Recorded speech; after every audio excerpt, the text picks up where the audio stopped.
রামকৃষ্ণ ক্লাবের প্রতিমা, খুব সুন্দর হয়েছে মূর্তিটি। আমি এখন চলে এসেছি আমাদের রামকৃষ্ণ ক্লাবে, যেটি আমাদের পানিটিঙ্গি মোড়ের কাছে।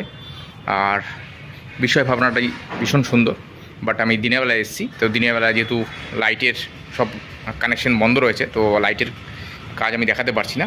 বাট আমি তোমাদের মণ্ডপটিকে একটু ঘুরিয়ে দেখাচ্ছি।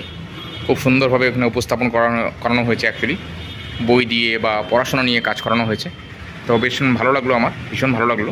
তো দেখাচ্ছি তোমাদের ঘুরিয়ে। এখানে সব ছাত্ররা এখানে পড়ছে, আর এটা হচ্ছে আমাদের মানে শিক্ষা ব্যবস্থাকে দেখানো হয়েছে, যে শিক্ষা একটি আমাদের গাছের মতন। আর বিশাল বড় একটি গাছের সিলিং দেখানো হয়েছে, সিলিংয়ের মধ্যে গাছের মধ্যে বইয়ের পাতা বা বইকে দেখানো হয়েছে। একটা মনোটোনাস কালার ইউজ করা হয়েছে, একটু রেড, একটু ইয়েলো আকার, একটু ব্রাউনিশ টাইপের।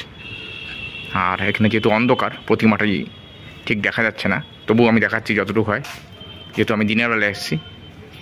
আর এখানে মাকেও এক টোনে রাখা হয়েছে কালার। মাই সবচেয়ে আসল শিক্ষাগুরু, সেটাকে দেখানো হয়েছে বই হাতে, দুর্গা মায়ের। আর একটি পুজোর প্রতিমা রয়েছে ওই পাশে।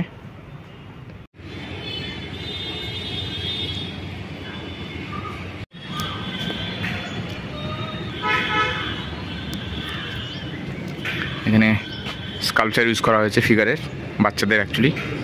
এই ঘুড়ির লাটাই ধরে আছে। আর এখানে সব বাড়ি দেখানো হয়েছে, এই যেখানে টেনিস খেলছে স্কুলের সব বাচ্চারা।